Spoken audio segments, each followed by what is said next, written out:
Swiss ব্যাংকে দুর্নীতিবাজ এবং লুটপাটকারীদের অর্থ পাচার হতে পারে এমন শঙ্কা সাবেক ব্যাংকার এবং অর্থনীতিবিদদের।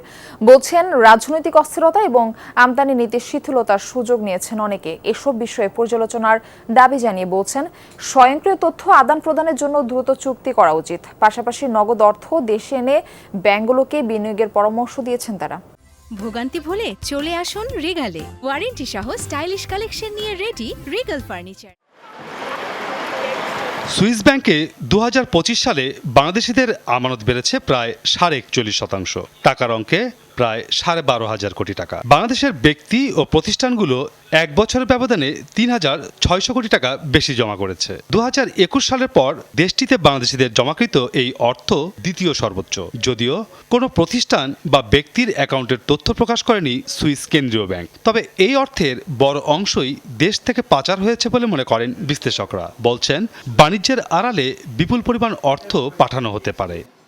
আমাদের এলসি মারফত কিন্তু অনেক টাকা ইলিগ্যাল ওয়েতে চলে যায়, আইদার ওভার ইনভয়েসিং বা আন্ডার ইনভয়েসিং। সবাই মনে করে Switzerland is a safe place. ঋণের অবস্থা বেসরকারি খাতে তো খুবই অবস্থা খারাপ, বলতে গেলে ইতিহাসের সবচেয়ে তলানিতে আছে। সেই জায়গায় যদি এ ধরনের প্রবণতা বেড়ে যায় তাহলে দেশীয় অর্থনীতি কিন্তু দারুণ ক্ষতিগ্রস্ত হবে।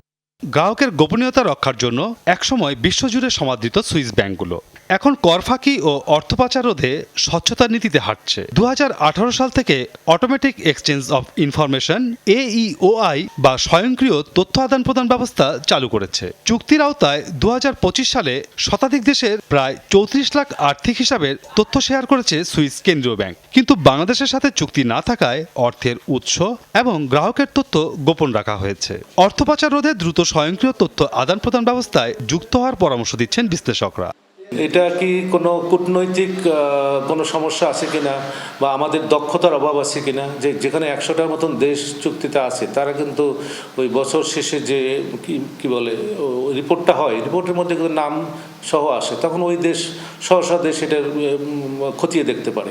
এখানে যদি বাংলাদেশ সুইজারল্যান্ডে কোনো এগ্রিমেন্ট না থাকে, এটা ফরেন অফিস এবং ইলেক্টেড গভর্নমেন্ট এখন আছে, তারা চিন্তা ভাবনা করে একটা এগ্রিমেন্ট, এটাতে একটা স্পষ্টতা আসবে, স্বচ্ছতা আসবে, কোথায় কি গেল না গেল। 2025 সালে সুইস ব্যাংকে থাকা বাংলাদেশিদের মোট আমানতের 98.5% ছিল দেশের বিভিন্ন ব্যাংকের তহবিল। মাসুদুজ্জামান রবিন, যমুনা নিউজ, ঢাকা।